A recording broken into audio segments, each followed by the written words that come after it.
देखिए, समाज में जब भी कोई नई अवधारणा आती है, कोई नई चीज़ होती है या जो भी समाज के अंदर मुद्दे चल रहे होते हैं, मैंने ज़्यादातर देखा है कि हमेशा लोग, समाज और दुनिया 2 अलग-अलग हिस्से में बढ़ जाता है।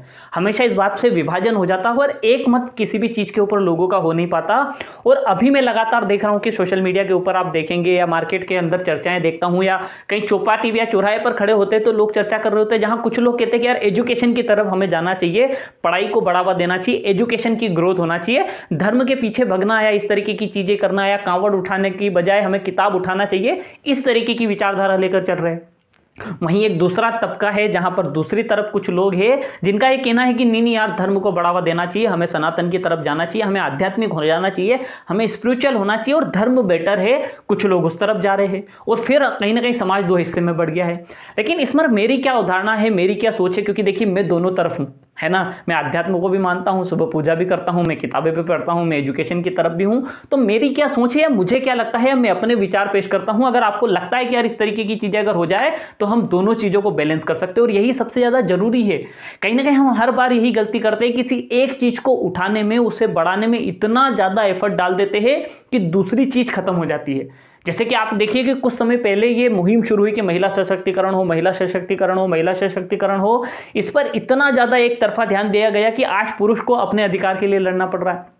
क्योंकि हमने वो पूरा फोकस उधर डाला तो इधर एक चीज कमजोर हो गई। फिर बीच में एक दशक ये हुआ कि हमने साइंटिफिक चीजों को, आध्यात्मिकता के बजाय साइंस को, एजुकेशन को, इन चीजों को इतनी ज्यादा तवज्जो दे दी, मॉडर्नाइज होने पर इतना ज्यादा ध्यान दिया कि आज हमें आध्यात्म के लिए लड़ाई लड़ना पड़ रही। वो फैक्टर हमारा कमजोर हो गया। क्योंकि देखिए, आप कार अगर चलाते होंगे, कार के अगर अलाइनमेंट खराब हो जाए तो कार मिसबैलेंस हो जाती है ना, एक तरफ जाती है। और वैसे ही हमारी लाइफ है, अगर हम इसमें बैलेंस करना नहीं सीखेंगे, अगर एजुकेशन और आध्यात्म को बैलेंस करके नहीं चलाएंगे तो कहीं ना कहीं हमारी लाइफ भी एक तरफ जाएगी कि या तो पूरे अध्यात्म की तरफ चली गई या पूरी एजुकेशन की तरफ चली गई। तो क्या होना चाहिए या हम क्या कर सकते हैं कि दोनों चीजें हो जाए और इसकी क्या जरूरत है, मैं आपको डिफाइन करता हूं। देखिए, बहुत सारे लोग कहते हैं कि नहीं यार, एजुकेशन मस्ट भी जरूरी, और मैं इस बात का 100% समर्थन करता हूं कि एजुकेशन बहुत ज्यादा जरूरी है हमारे विकास के लिए, देश के विकास के लिए, आने वाली पीढ़ी के विकास के लिए। एजुकेशन बहुत ज़्यादा जरूरी है, बहुत ज़्यादा वैल्यूएबल है। लेकिन देखिए, खाली एजुकेशन अगर लेंगे आप, उसमें आध्यात्म और स्पिरिचुअल नहीं डालेंगे तो उसका नुकसान क्या है। क्योंकि एक बात बताइए कि अगर किसी व्यक्ति ने मान लो कि एक इलेक्ट्रॉनिक इंजीनियरिंग करी या कोई स्किल्स उसके पास है और बहुत बेहतर एजुकेशन उसने ली है, वो उस चीज़ का मास्टर बन गया है, लेकिन कोई आदमी आकर उससे कहता है कि भैया तेरे पास जो स्किल्स है, एक काम कर, तू इलेक्ट्रॉनिक इंजीनियर है, तू एक काम कर, एक ऐसा बम बनाकर हमें दे जिससे हम पूरा का पूरा शहर तबाह कर सके और हमारी प्लानिंग है इस फला शहर को खत्म करने की। अब उसने एजुकेशन में मास्टर है, उसे तो यह कला आती है, उसने ये सब सीखा है और वो बहुत बेहतर प्रोडक्ट बना सकता है जो सामने वाला डिमांड कर रहा है। लेकिन उसने आध्यात्म से कभी कुछ नहीं सीखा, स्पिरिचुअल से कभी कुछ नहीं सीखा, ना उसके पास एथिक्स है, ना ऑनेस्टी है, ना मोरालिटी है, ना ह्यूमैनिटी है, ये कुछ भी उसमें नहीं है, बस उसको एजुकेशन आती है। अब जब सामने वाला ये कहेगा तो वो अपने लाभ के लिए, अपने स्वार्थ के लिए, अपने व्यक्तिगत फायदे के लिए इस तरीके की चीजें करने से कभी नहीं झिझकेगा, क्योंकि बाकी की चीजें उसके अंदर नहीं है। लेकिन अगर जो आदमी है कि भैया उसने इलेक्ट्रॉनिक इंजीनियरिंग बहुत अच्छी करी है, बहुत अच्छी स्किल्स है, बहुत अच्छी एजुकेशन है, बहुत अच्छे अच्छे प्रोडक्ट, बहुत अच्छी अच्छी चीज़ें वो बना सकता है, लेकिन अगर वो थोड़ा समय अध्यात्म को दे, थोड़ा समय स्पिरिचुअलिटी को दे, थोड़ा समय एथिक्स पे काम करे, मोरालिटी पे काम करे, ह्यूमैनिटी पे काम करे, एटीट्यूड पे काम करे, तो जब उसके पास अगर कोई आदमी आकर ये कहेगा कि कोई ऐसी चीज बना दे जिससे इंसानियत खत्म हो जाए, कोई शहर तबाह हो जाए, किसी के बीवी बच्चे खत्म हो जाए, तो वो पीछे हाथ हटा लेगा कि नहीं, इस तरीके की चीजें नहीं करना चाहिए, क्योंकि एथिकली ये करेक्ट नहीं है, मोरली ये करेक्ट नहीं है, ऑनेस्टी के हिसाब से ये करेक्ट नहीं है। तो इसलिए उसकी सबसे ज्यादा जरूरत है।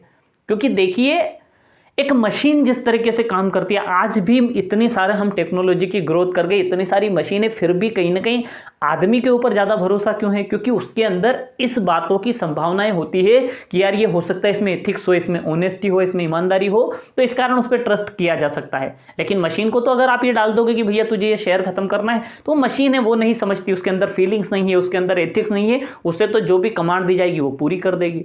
तो जब हम भी अगर यही करेंगे तो फिर हम में और इंसानों में, मशीनों में फर्क क्या रह जाएगा? कुछ भी नहीं रहेगा। तो इसलिए इसको बैलेंस करना जरूरी है।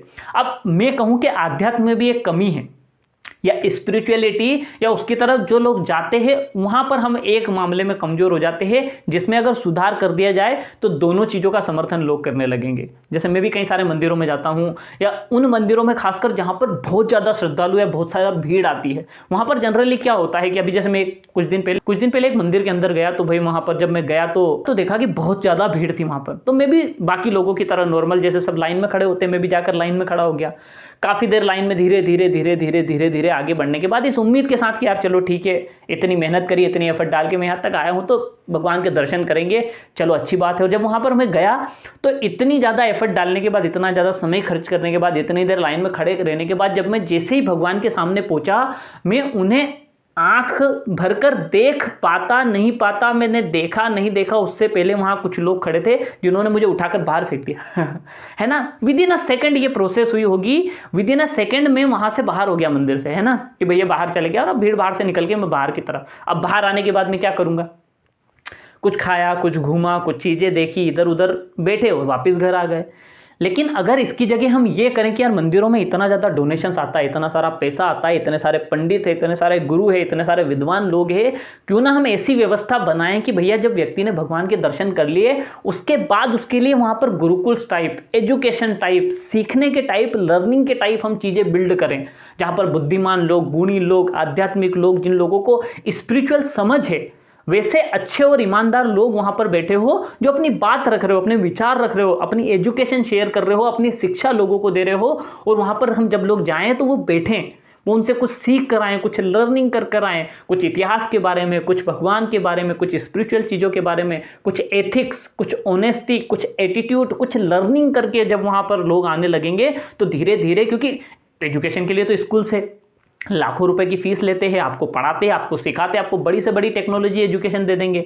लेकिन हम गए तो भाई हम सिर्फ मूर्ति के दर्शन कर कर ही अगर लोग आते रहेंगे तो वो आध्यात्म से भी कट जाएंगे और एजुकेशन से भी कट जाएंगे। लेकिन वहाँ पर उन्हें आध्यात्मिक रूप में अगर एजुकेशन मिलेगी, उन्हें आंकड़ों के बजाय, गणित के बजाय, टेक्नोलॉजी के बजाय, साइंस के बजाय, वो सब बाहर सीख रहे हो, लेकिन उन्हें honesty, ethics, attitude, humanity, morality, अगर इनके बारे में वहाँ पर एजुकेशन मिलेगी तो धीरे धीरे लोग कनेक्ट होंगे, जुड़ेंगे, लोग अपने बच्चों को लाना पसंद करेंगे, खुद आना पसंद करेंगे, वहाँ पर बैठकर सीख कर आएंगे। जब वो वहाँ गए थे तब एक अलग तरीके के इंसान होंगे, जब वो लौट कर आएंगे तो अलग इंसान होंगे। और अगर इस प्रोसेस में अगर हम कुछ लोगों को भी बदल पाए तो हमारा देश और दुनिया ठीक होगी। कि भैया कोई आदमी वहाँ पहुँचने के पहले रिश्वत ले रहा था, लेकिन आज उसने कुछ 2-4 लेक्चर वहाँ के अटेंड करे, 2-4 गुरुओं से मिला, कुछ चीज़ें सीखी और आने के बाद उसने रिश्वत लेना बंद कर दी। तो इससे बड़ा अचीवमेंट नहीं हो सकता अध्यात्म का, एजुकेशन का, लर्निंग का, हमारे मंदिरों का, इससे बड़ा कोई अचीवमेंट नहीं हो सकता। तो इस तरीके की चीज़ें शुरू करना चाहिए, इस तरीके के लर्निंग सेशन शुरू करना चाहिए, तब जाकर हम बड़ी संख्या में चीज़ों में बदलाव ला पाएंगे।